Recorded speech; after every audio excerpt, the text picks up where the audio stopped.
Hola, ¿qué tal amigos? ¿Cómo están? Muy buenas noches. Yo soy Esdras Chabot y esto es Dinero y Poder.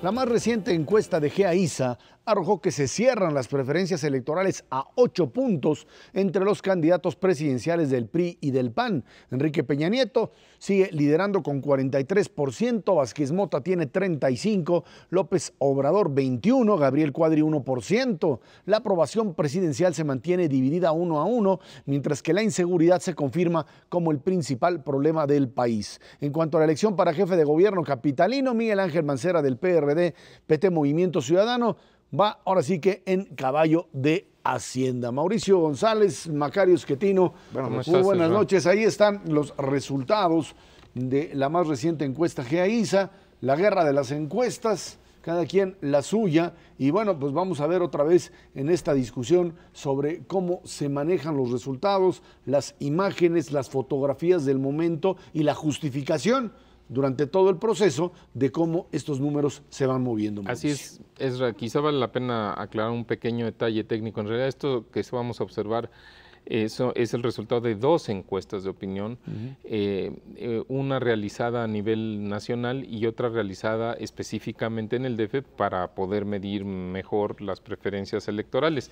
Y no solamente es una encuesta de preferencia electoral, ahora por el momento de, ¿no?, ya están a punto de iniciar las campañas, ahí es donde hay mucho interés, pero esta es una encuesta que hemos venido haciendo desde el año 98 de manera trimestral e ininterrumpida, donde también se le pregunta a la gente cómo ve la gestión del presidente de la República en turno, cuáles son los problemas que más le preocupan, cómo ve la economía familiar en términos de percepción, no tanto de datos oficiales de INEGI, Banxico, etcétera.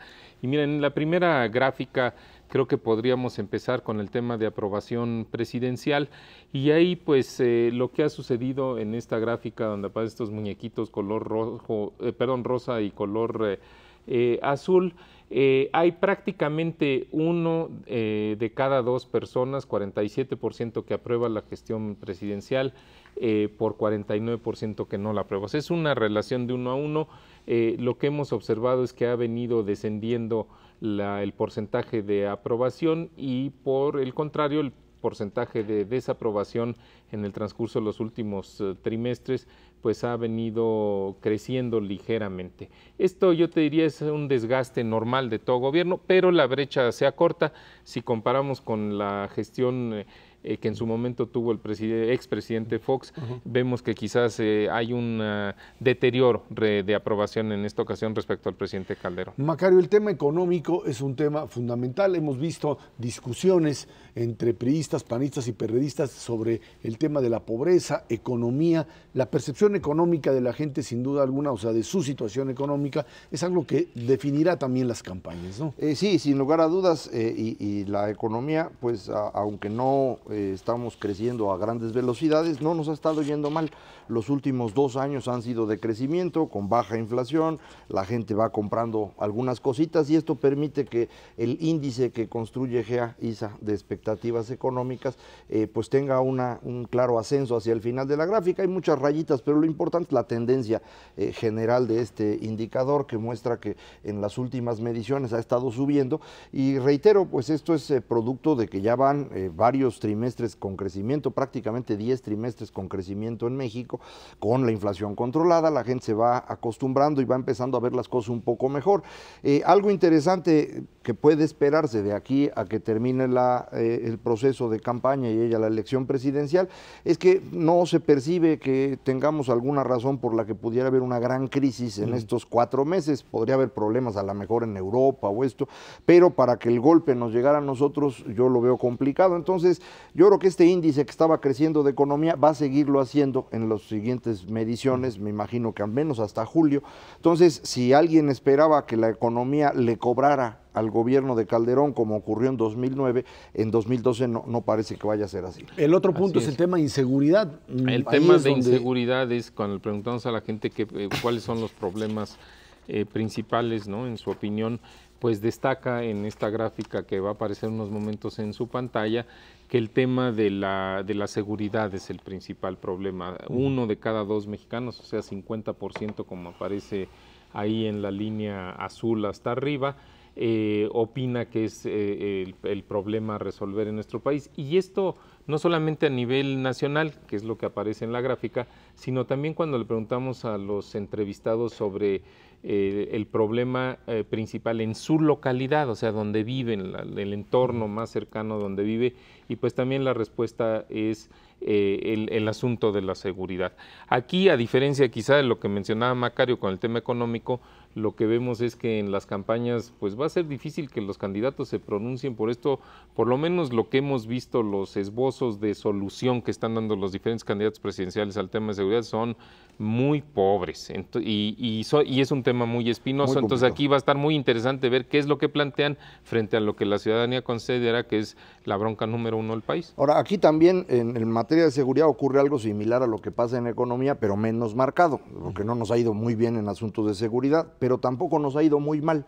Durante el último año empezó a, voy a poner entre comillas, mejorar el asunto de seguridad medido por el número de homicidios. Llegamos a un punto en el que nos estabilizamos, muy elevado comparado con lo anterior, y esto probablemente lleva a lo que vamos a ver en la siguiente figura, que es la opinión sobre los operativos, que es una opinión que ha ido cambiando mucho en el tiempo.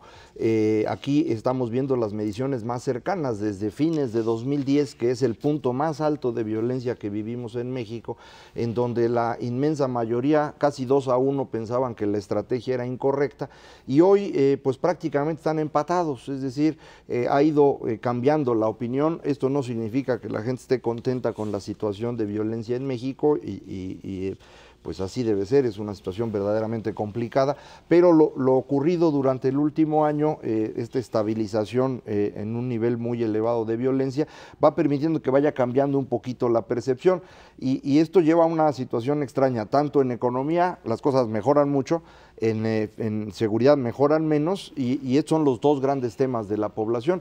El de economía no lo van a poder usar mucho los de oposición porque no hay de dónde, y el de seguridad no lo va a poder usar nadie porque, como bien decía Mauricio, es un tema complicadísimo para campaña. Entonces, pues qué bueno que les dieron su tregua porque no iban a tener de qué hablar eso. Ahí está, ¿no? Queda claro que en el momento en que el PRI acusa al gobierno federal de los problemas de inseguridad, el gobierno acusa a los gobiernos estatales de lo mismo, y ahí se la van a ir en ese tipo de discusiones. Por lo pronto, las distancias en la intención de voto, que es un punto importante, más allá de que las distintas encuestas pues marcan números muy diferentes, la tendencia parece ser que se acortan distancias, ya no son las de antes. Sí, la tendencia se acorta. Yo creo que aquí vale la pena, son demasiadas líneas en esta gráfica, pero le podemos decir al auditorio que se fije más bien en las dos que están hasta arriba, la color rojo y la color azul. Y efectivamente la diferencia entre ambas vemos que en este último trimestre se ha acortado. Y ya la distancia entre PRI, que es el que tiene el 33% de las preferencias, pues está 6 puntos arriba del PAN, aclaro, a nivel de partido político. Y esto lo que nos dice es que, pues a pesar de que ha habido este periodo de veda electoral donde los candidatos no hacen una presencia directa, lo tienen prohibido por ley, esto no quiere decir que no haya modificaciones o cambios, variaciones de opinión a nivel de los ciudadanos, y esto además tiene que ver pues con muchos problemas que hemos conocido, particularmente vinculados al PRI, los temas de Tamaulipas, de Coahuila, de Nuevo León, en donde provocados o no, pero lo que sí parece es que están afectando o modificando la percepción pública respecto a los diferentes partidos políticos. Y además hay un fenómeno muy importante, ya vamos a elegir presidente, esto es, todas las mediciones previas eran en una circunstancia en la cual no había una elección de por medio, a partir de que empieza la competencia, específicamente a partir de noviembre, en noviembre la gráfica tenía una diferencia de 20 puntos entre PRI y PAN, la diferencia ahora es de 6 puntos,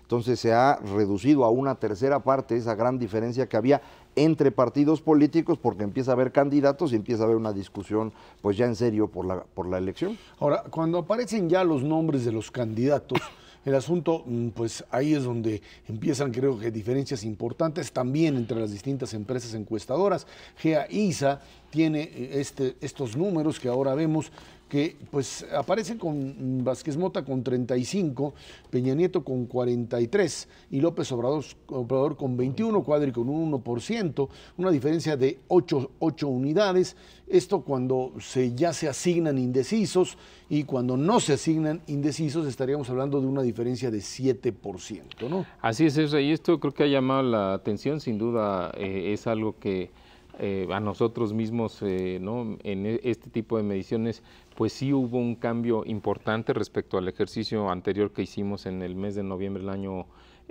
pasado, donde teníamos una diferencia entre Vázquez Mota y Peña Nieto de 2 dígitos, ahora efectivamente se reduce a 1 dígito. Quizá vale la pena comentar con el auditorio que hay 2 bloques de encuestas actuales que se conocen. Un bloque que todavía mantiene la diferencia muy amplia a favor del candidato Peña Nieto, y luego otro bloque de encuestas, entre las que se encuentra sin duda la de GEA-ISA, en donde esto se ha cerrado. Pero vale la pena comentar que en algunos casos hay detalles técnicos que explican la diferencia. Por ejemplo, en el caso nuestro, nosotros tenemos una medición de aproximadamente 19% de indecisos, y nosotros, según experiencias de elecciones previas, no nos animamos a hacer una distribución de estos indecisos para decir, mira, a lo mejor está indeciso hoy, pero el día de la votación se va a inclinar por alguno de los candidatos, por Peña Nieto, por Vázquez Mota, por López Obrador. En cambio, hay otras casas encuestadoras en donde sí hacen esa asignación, eliminan, por decirlo de alguna manera, los indecisos, ¿no? También porcentajes similares al que tenemos en GEA-ISA, y entonces estiman. Pero eso ya no es una percepción pública, eso ya es una estimación, una técnica para ¿no? tratar de anticipar cómo se distribuirá el voto en el mes de julio, el mero día de la elección. Entonces, creo que una buena parte de la explicación obedece a esta diferencia que acabo de mencionar. Y bueno, pues solo el tiempo nos va a decir cuáles son las mediciones más acertadas. Pero pues ya tuvimos tiempo para ver una parte de qué tan acertadas son las casas encuestadoras. La mayor parte de los que hoy están encuestaron hace 6 años, y no todos, pero algunos lo hicieron hace 12 años, y vale la pena recordar que quien ha estado más cerca en las mediciones ha sido GEA-ISA, es un punto que no es menospreciable. Y también vale la pena recordar que en 2006 también se hicieron 2 bloques de encuestadoras, prácticamente los mismos 2 bloques que hay hoy, probablemente por el procedimiento metodológico al que se refiere Mauricio, en donde se asignan y entonces mantienen más alto al PRI en la medición durante mucho tiempo, por el recuerdo, yo creo, de cómo este partido tenía una estructura territorial más eficiente, y esto también ocurría en las elecciones estatales. En la vez pasada, los 2 grupos se fueron acercando, fundamentalmente el grupo que estaba arriba se fue acercando a la medición de GEA-ISA, y vamos a ver si en esta ocasión ocurre lo mismo o no. Eso sí, no hay manera de saberlo, lo sabremos en 4 meses. Finalmente, el Distrito Federal, en donde pues ahí sí parece que la izquierda apostará todas sus fichas, porque ahí el señor pues Miguel Ángel Mancera va, pues yo no sé si habrá alguien que lo pueda alcanzar.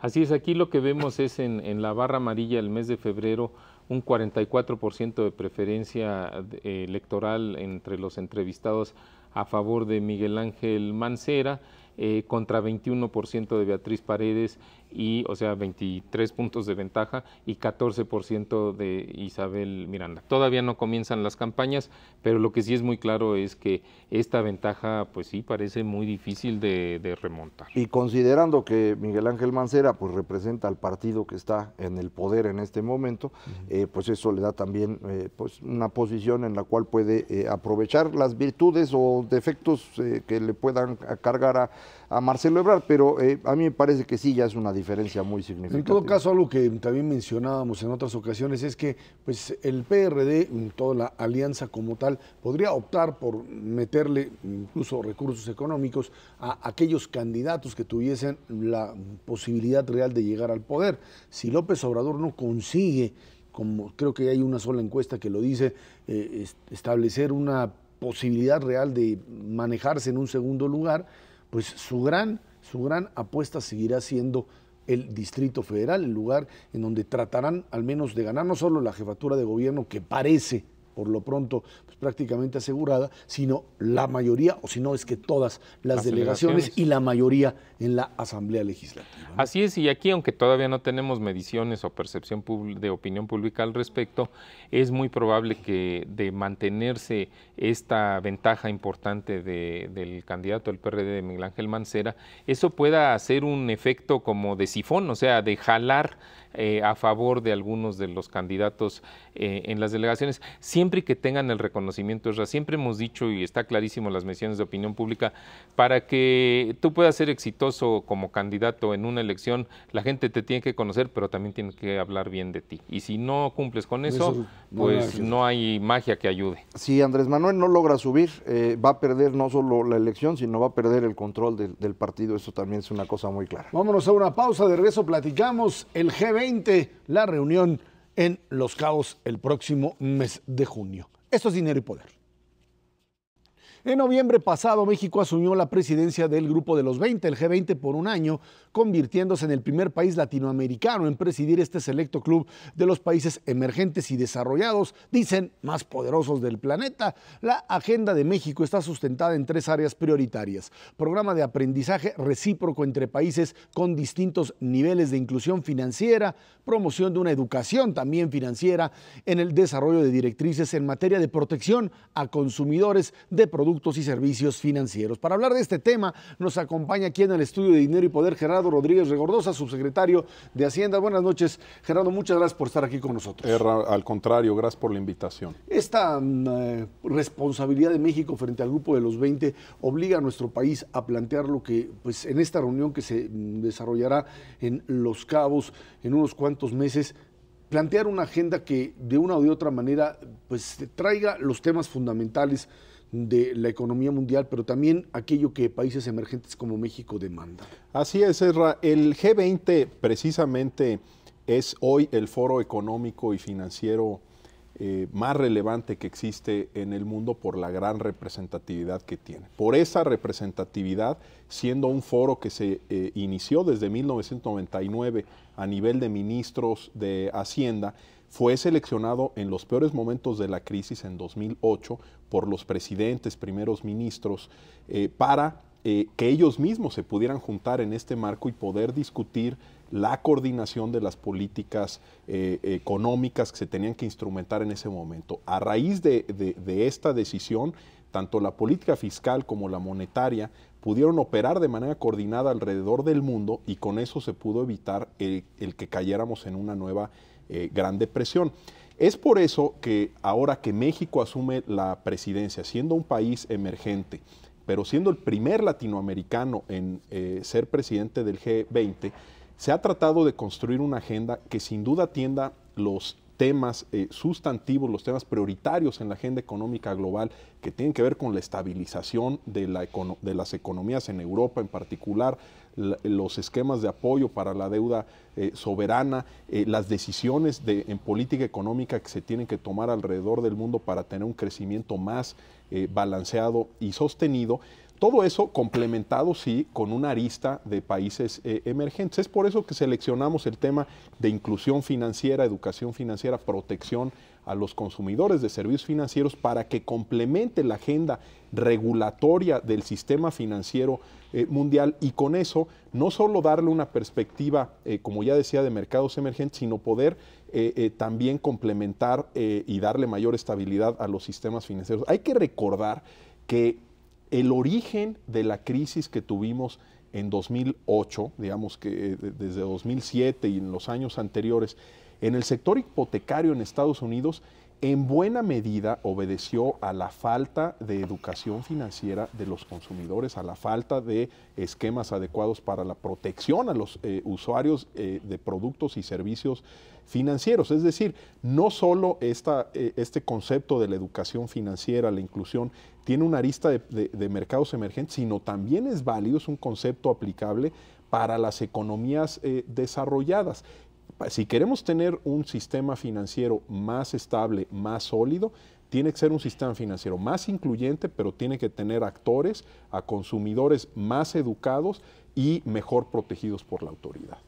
Esta presidencia de México del G20 yo creo que es un honor, pero además un honor muy merecido. Es decir, México es uno de los países que mejor ha manejado sus finanzas públicas en las últimas 2 décadas, más o menos.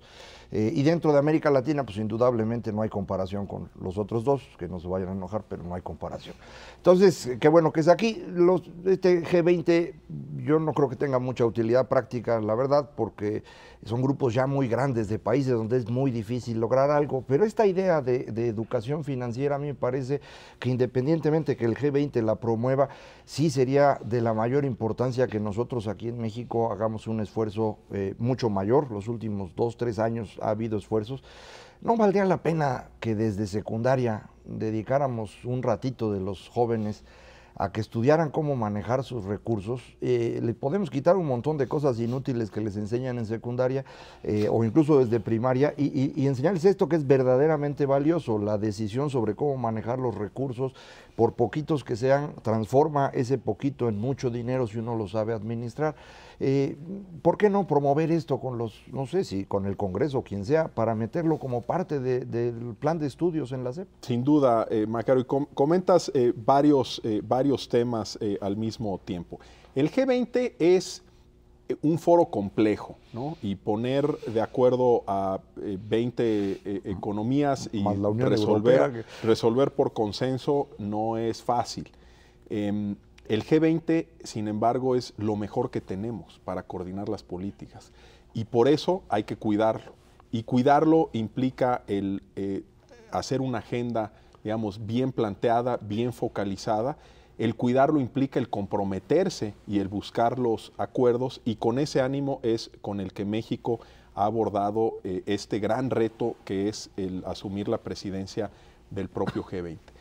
La presidencia del G20 es una oportunidad histórica para nuestro país, para mostrar que somos el mejor anfitrión del mundo, para mostrar que México está bien equipado para conducir las discusiones, para facilitar el diálogo, para propiciar los acuerdos. México está bien legitimado, como bien comentas, para poder tomar este liderazgo y poder, viendo de frente a todos, porque México pasó por épocas de gran dificultad y se tomaron decisiones complejas, decisiones difíciles, que nos han llevado hoy a la situación en la que nos encontramos, en donde México es una economía estable, que está creciendo, si bien digamos, debería de crecer más, pero está creciendo de manera pues, más acelerada que algunos otros países.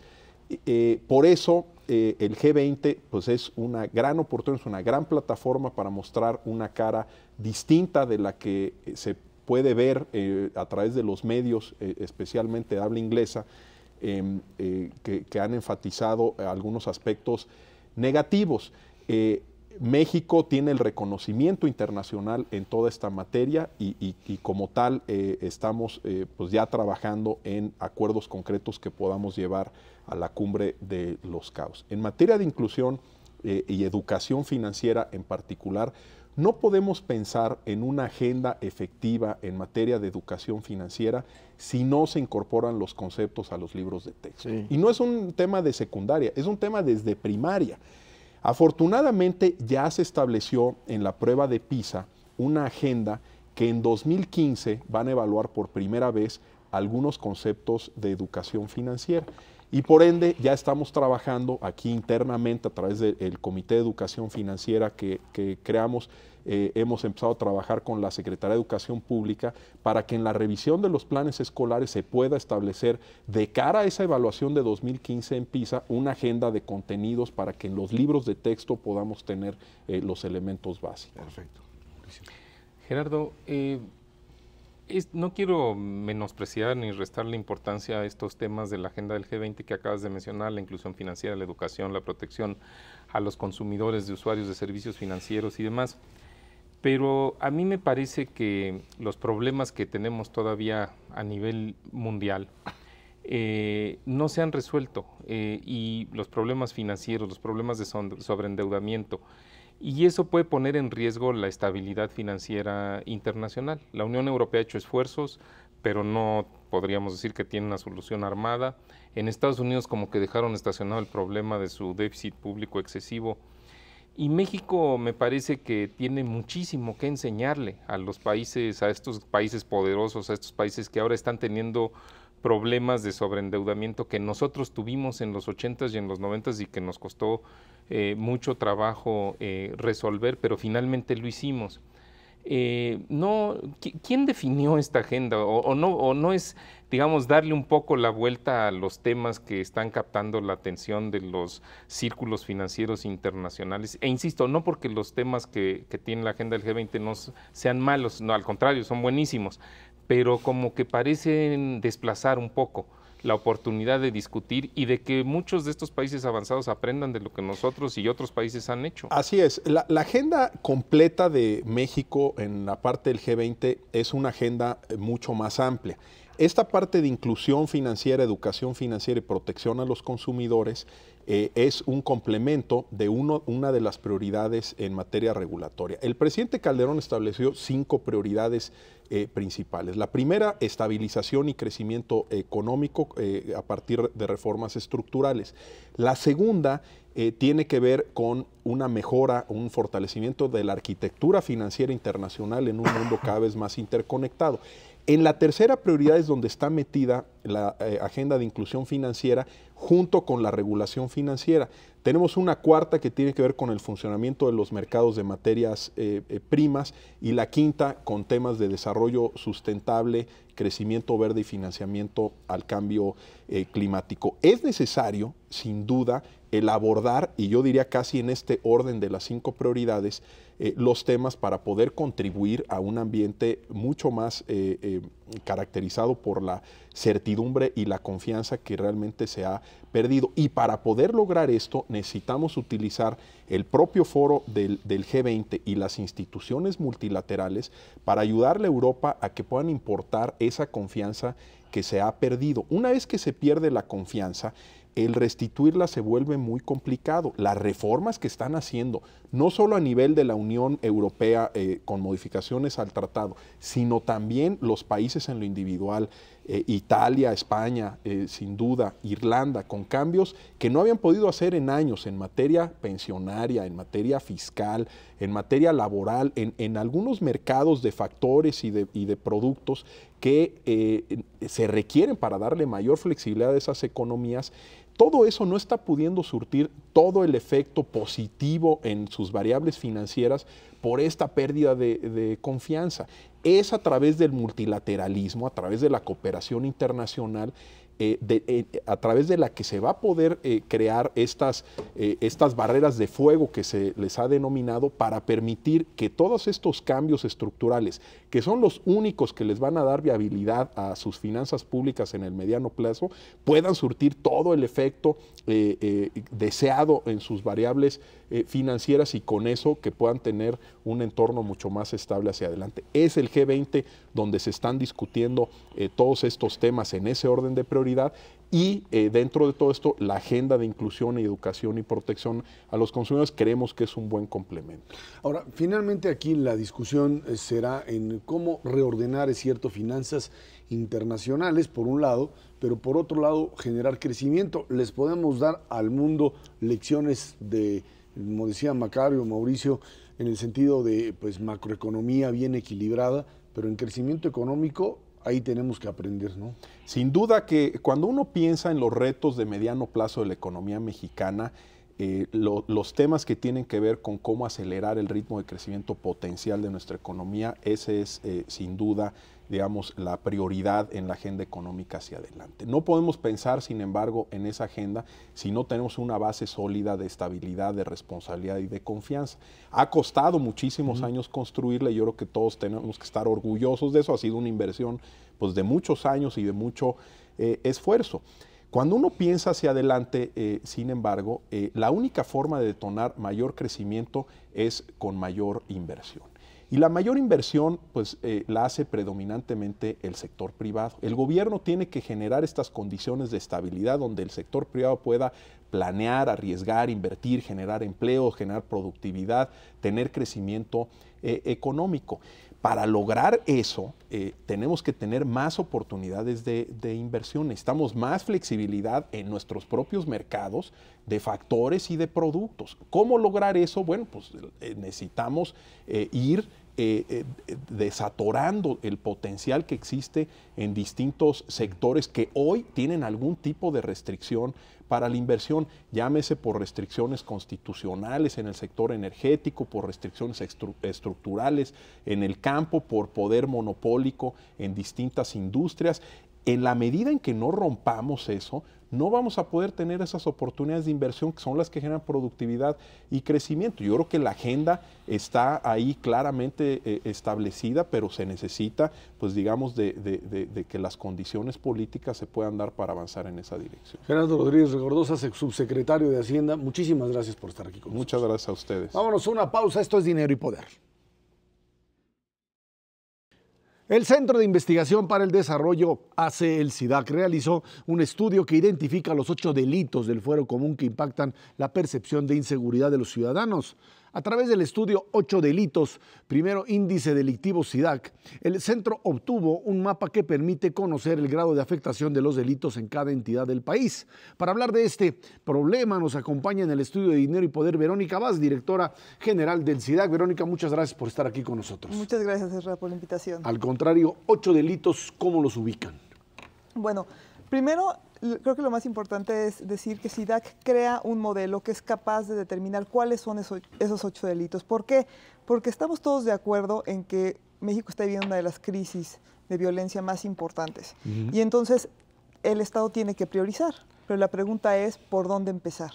Y entonces lo que CIDAC hace es analiza los 33 delitos del fuero común y determina cuáles son los 8 delitos que más impactan la percepción de seguridad de la ciudadanía. ¿Y cuáles son estos 8 delitos? Bueno, pues estos 8 delitos es, en primer lugar, el secuestro. En segundo lugar, los homicidios relacionados con el crimen organizado. En tercer lugar, tenemos lesiones dolosas con arma blanca. En cuarto lugar, tenemos la extorsión. Después sigue robo con y sin violencia a peatón y robo con y sin violencia de vehículo. Esto es producto, digamos, de una tendencia que podríamos llamar a identificar delitos que no son sancionados o por qué estos delitos, según su interpretación, tienden a reproducirse. Estos son los delitos que son los que son más importantes para la población, que más cambian la percepción y que por lo mismo que cambian la percepción, cambian la forma en la que actuamos. Ahora, nosotros y los estudios nos dicen que estos delitos no necesariamente son los delitos que se están resolviendo. Es decir, tenemos un Estado que no es capaz de priorizar. Cuando empieza todo este fenómeno, se piensa que mucho tiene que ver con el tema del narcotráfico exclusivamente, pero conforme va pasando el tiempo, nos vamos dando cuenta de que es un problema de ministerios públicos, es un problema de policías, es un problema de los jueces y sabemos que se tiene que priorizar, pero la pregunta es por dónde empezar. Y por supuesto, sabemos que muchas veces los delitos que más se castigan es cuando alguien roba y se atrapa a la persona en flagrancia y la persona va a dar a la cárcel y por eso tenemos muchas personas en la cárcel que cometen delitos menores. Pero sí sabemos que muchos de estos delitos no son castigados y sabemos que, bueno, que 1 de cada 100 delitos se resuelve. Entonces sabemos que hay una enorme impunidad. Y entonces la pregunta es ¿por dónde empezar? Y lo que este análisis del CIDAC nos permite hacer es priorizar y nos responde la pregunta de ¿por dónde empezar? ¿Cuáles son esos delitos que más lastiman a la sociedad y que más hacen que las personas cambien sus patrones de conducta, que más miedo causan? Una cosa interesante que ha ocurrido desde que empezó la lucha contra el crimen organizado, contra el narcotráfico, es que nos dimos cuenta que la verdad no sabíamos nada al respecto. Es decir, nadie estaba midiendo este tipo de fenómenos, ni mucho menos había análisis profundos al respecto. Entonces, en los últimos 4 años hemos estado todos, ¿no?, tratando de aprender y este esfuerzo de CIDAC es loable por eso, porque ayuda a identificar estos delitos. Nada más que ahí tenemos un problema de información serio que ustedes incluso lo analizan en su documento. Hay estados de la República que no informan adecuadamente el número de delitos que tienen, que cuyos datos no son muy confiables, y en consecuencia, bueno, la selección de estos 8 delitos pues depende de esta información primaria que están produciendo ellos, y entonces puede haber algún sesgo. Esto lo comento porque hay cuando menos 2 delitos que yo me imagino que también son graves para la población y no están entre los 8. Uno es el homicidio común y corriente, no el relacionado al crimen organizado, y el otro son los delitos de carácter sexual, que tampoco aparecen como uno de los 8 más importantes. ¿Puede tener que ver esto con la falla de información de los estados? Por supuesto, y también algo que es muy importante aquí hacer notar es que muchos de los estados tienen problemas desde cómo se captura. No nada más hay un problema de que las personas no denuncian, y en este sentido mucho de eso se puede cubrir con las encuestas de victimización, y el estudio de 8 delitos toma en cuenta esas encuestas de victimización y son fundamentales para poder llegar a estos resultados. Pero también trabajamos con la información pública, con la información que reportan los estados, y ahí hay problemas desde cómo se captura, cómo se reporta, y el gran problema con esto es que si no medimos, no sabemos si estamos avanzando o no estamos avanzando. Además, hay problemas para comparar unos estados con otros y también para comparar al mismo estado en el tiempo. Entonces, mucho de la labor de SIDAC ha sido meterse a esos números, encontrar dónde están las fallas, ver cuáles se pueden corregir, ver cuáles no se pueden corregir, y sí estamos trabajando con información que nos limita. Sin embargo, aún con esa información pudimos trabajar y avanzar y detectar estos 8 delitos, y aquí es muy importante decir que las encuestas de victimización son fundamentales y se tienen que seguir haciendo, sobre todo porque hay muchos delitos que de entrada no se denuncian. Y muchos no se denuncian porque la persona evalúa que si no se castiga, ¿para qué denuncio? Y entonces, uno de los problemas es que estamos combatiendo una de las olas de violencia más importantes del país, pero no tenemos las herramientas, no tenemos la capacidad del Estado para investigar y para ir y sancionar esos delitos que más lastiman a la sociedad. Oye, Verónica, en este esfuerzo de recopilar información por parte del SIDAC, nos decías que de estos 8 delitos, quizá el que está hasta arriba en la lista, el secuestro, los homicidios, las lesiones, son quizás los 3 más importantes. ¿Ustedes alcanzan a determinar si hay diferencias entre regiones del país? O sea, ¿el secuestro afecta más el norte, el sur, algunos estados en particular? O sea, algo que le pudiera dar pistas a las autoridades, tanto federales como a las autoridades de los gobiernos estatales, como para decir, oye, vamos a hincarle al diente al secuestro, por ejemplo, ¿no? En tal y en tal y en tal estado, o todavía la información no permite hacer una lectura de ese tipo. Lo que nosotros pudimos hacer con la información que teníamos era determinar por vía de las encuestas cuáles son los delitos que más afectan la percepción, y detectamos que estos son los que más afectan la percepción de inseguridad de la población en general. Y después lo que hacemos es ordenamos a los estados en función de qué tantos de estos delitos tienen. Entonces es un índice ponderado, es un índice que te va a ir mucho peor si tienes más secuestros y no te va a ir tan mal si tienes a lo mejor robos de vehículos sin violencia. ¿Y cuáles son los estados que salen, digamos, peor parados o peor evaluados? Bueno, pues los estados que salen peor no vimos sorpresas. Los estados que tienen una afectación más grave son Michoacán, Chihuahua, Durango, Quintana Roo, Coahuila, Morelos, Tamaulipas, ¿no? Y vemos que los que tienen una afectación menos severa, o sea, los que mejor están, son Tlaxcala, Baja California Sur, Querétaro, Yucatán. Okay.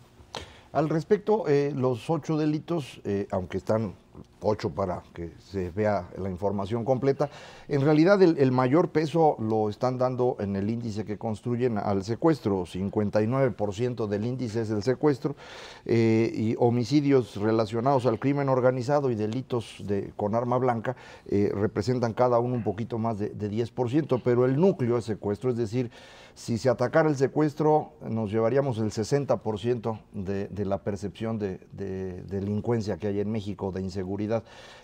¿Por qué entonces el secuestro no se está atacando con el ahínco que merecería? Bueno, pues yo creo que es porque tenemos un Estado que no es capaz de priorizar.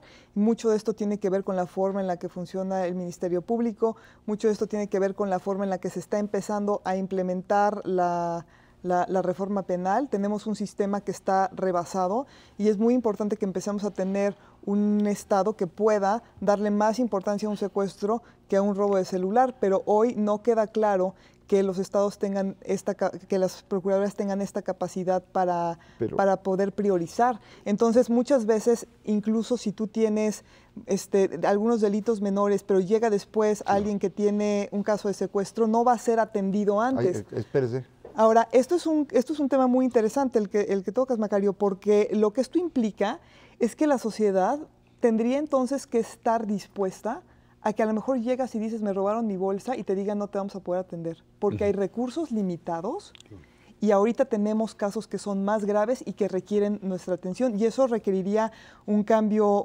cultural.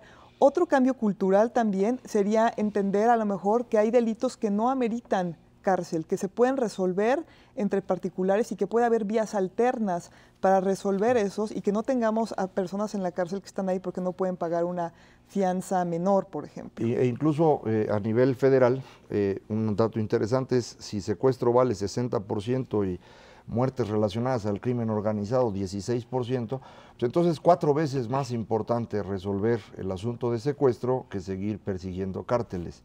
Y esto sí es un asunto de política federal, ¿no? Exactamente. Y bueno, y aquí el tema es muy importante porque ¿por qué es que vale más el secuestro? Bueno, porque lo que vemos también es que cuando se le pregunta a las personas en las encuestas de victimización llevadas a cabo por el ICESI, por ejemplo, nos damos cuenta que 44% de las personas contestan que dejaron de salir de noche, ¿no? Vemos que 25% de las personas dicen que dejaron de tomar un taxi, que 21% de las personas dejan de ir a un restaurante para comer o para cenar.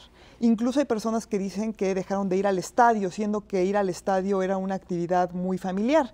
Entonces, estos delitos, además, son los que más te afectan la economía, son los que más hacen que una persona deje de ir a un restaurante, deje de caminar en un parque, deje de consumir, y eso te empieza a debilitar a las economías, y entonces a la vez se empieza a hacer un efecto bola de nieve, donde esto a la vez empieza a generar más espacios para el crimen organizado, porque las personas abandonan las calles también. Verónica, este es el primer estudio que se hace en este sentido dentro de SIDAC. Sí. O sea, no hay todavía un comparativo, digamos. No, no hay un comparativo. Esta es la primera vez que surge, y bueno, este es un estudio que se va a poder actualizar conforme vayamos teniendo información pública disponible, que también ese es otro de los problemas, que muchas veces tarda mucho tiempo. Entonces tienes un mapa que siempre está retrasado en el tiempo, y yo creo que ahí es nada más una cuestión de que se reporte antes y se tengan esos datos. Muchas veces también hay muchos intereses para que esta información no salga en tiempo oportuno. Sin duda alguna, cuando autoridades ven este tipo de reportes, ¿es recibida como una aportación o es vista como una crítica que a veces pues les resulta inaceptable? Pues muchas veces es muy incómodo para los estados cada vez que de una u otra forma están ordenados, que hay un ranking, ¿no? Y que aparecen en cierto orden. Ahora, una de las cosas que nos ha sorprendido mucho es que las respuestas que hemos tenido de muchos de los estados que están peor han sido muy buenas. Han sido invitaciones a dialogar y a que los ayudemos a diagnosticar cómo está el estado para que puedan tomar medidas más acertadas. Entonces, en ese sentido hemos tenido una buena reacción de muchos de los estados y muchos de los que peor están. Bueno, pues ahí está la información. Me queda claro que a muchos les va a ayudar y a otros les va a incomodar este tipo de resultados. Verónica Vaz, directora general del SIDAC, muchísimas gracias. Muchas gracias. Vámonos a una pausa. Esto es Dinero y Poder. México y Brasil discuten el acuerdo comercial en materia automotriz que firmaron hace 10 años y que el país sudamericano pretende dar por concluido porque dice que pues, la balanza comercial no es equitativa. El sector brasileño insiste en modificar algunas de sus cláusulas porque alega que importa más vehículos de los que exporta. Pues de eso se trata. Dice que México no compra los suficientes vehículos que Brasil podría exportar. Bueno, este es el juego del Tratado de Libre Comercio. Los brasileños son buenos para exportar, pero para importar No, ¿verdad? Los brasileños son buenos para tratar de colocarse en otros mercados manteniendo cerrado el suyo. Eso es lo que ellos han hecho por muchísimo tiempo. Esa es la lógica de su Ministerio de Relaciones Exteriores, que de hecho es probablemente uno de los más famosos del mundo por esa habilidad.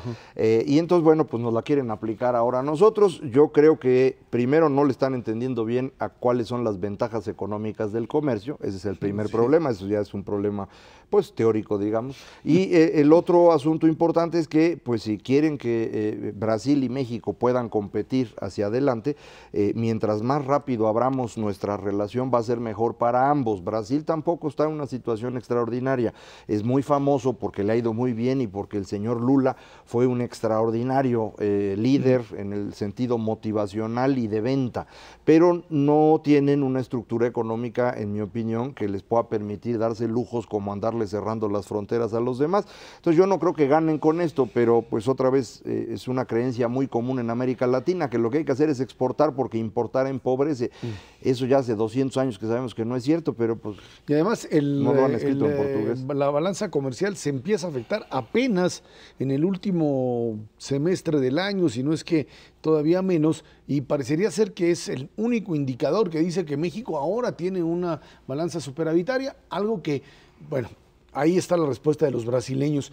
Los mexicanos, los industriales mexicanos, fueron los que durante mucho tiempo dijeron, cuidado con Brasil, no se puede. Brasil insiste una y otra vez en que abramos nosotros la frontera, no estamos en condiciones de competir con alguien que no cumple con las reglas. Y bueno, pues Brasil tiene, lo que tú dices, esta tónica proteccionista como elemento fundamental de su política interna. Sí, no, yo tengo una opinión un poco diferente de la de Macario, ¿no? Yo creo que si los brasileños sí saben exactamente lo que están haciendo y sí entienden de las ventajas y de las desventajas del comercio internacional o de quitarle barreras al comercio internacional.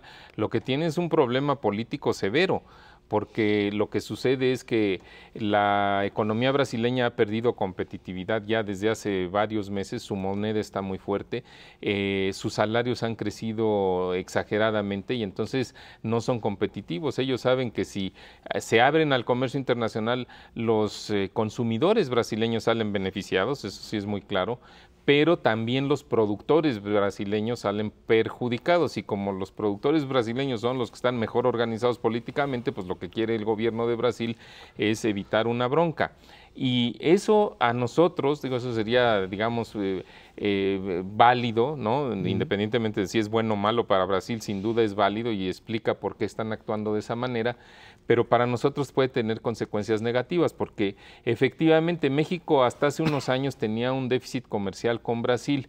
Las cifras más recientes estamos hablando de un superávit, o sea, nosotros les vendemos más de lo que les compramos por aproximadamente 2.300 millones de dólares en el año, y una muy buena parte es porque les vendemos un montón de automóviles. Entonces ellos ahora con este acuerdo automotriz lo que han decidido unilateralmente es ponerle impuestos a la importación de automóviles mexicanos, y no solamente eso, sino que están amenazando llevarse, o sea, que las empresas ensambladoras de automóviles abran instalaciones en Brasil, las cierren en México y las abran en Brasil y les están dando subsidios para eso, y eso sí nosotros nos puede salir muy caro. Ahora sí hay que nivelar el terreno, porque la verdad es que no, los brasileños nunca han jugado parejo, excepto en el fútbol. Sí, porque llevan mucha ventaja. Sí, bueno, mucha ventaja. Es por cuestión de experiencia y de habilidad, pero en todo caso, aquí digamos el debate en México es qué hacer, hasta dónde llegar. Por supuesto que México tiene el interés de que esto se siga abriendo y se siga manejando como una economía en ese sentido. Lo que pasa es que hay sectores de la propia economía mexicana que no estarían dispuestos a seguir manteniendo una apertura a los productos brasileños si finalmente no hay esta correspondencia con el sector brasileño en otras áreas. Y yo creo que tienen razón, es muy importante el tratar de que vayamos abriendo simultáneamente, aunque abrirse al comercio siempre es una buena idea, si el otro no hace lo mismo, pues te puede acabar dañando porque desequilibra, y bueno, Brasil, como bien decía Mauricio, tiene estos problemas internos que cada vez son mayores, lo cual tiene una ventaja para nosotros, nos da tiempo. Es decir, el tiempo está a favor de México y no de Brasil. Brasil se le está descomponiendo la situación económica más rápido que a nosotros. Hay que acordarse que ellos le venden a Europa y le venden a China, y Europa y China no están comprando este año, entonces a nosotros nos puede ir mejor. Tenemos el tiempo a favor, pero ellos tienen también a favor un Ministerio de Relaciones Exteriores muy duro para la negociación. Entonces, bueno, pues hay que estar presionando, ¿no? Y también hay que destacar tener claro que como concepto el abrir el comercio internacional es benéfico para los países que participan en ello, pero que hay ciertos sectores en los que hay que tener mucho cuidado. Por ejemplo, el caso del sector agropecuario.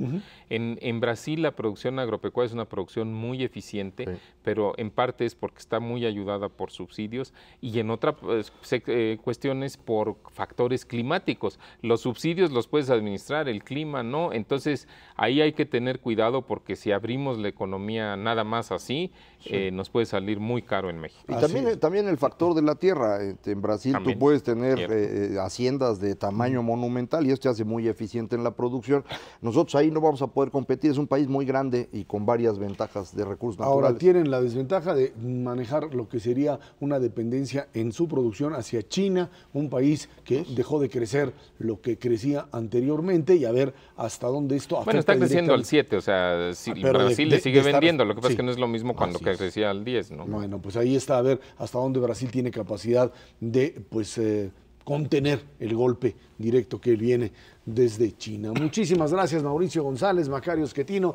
Gracias a usted que nos ve y nos escucha todos los martes aquí en 11 TV México, Dinero y Poder. Recuerde, estamos en la radio Noticias MBS en el 102.5 del FM de lunes a viernes de 5 de la tarde a 7 de la noche. Por nuestra parte, muchísimas gracias y muy buenas noches.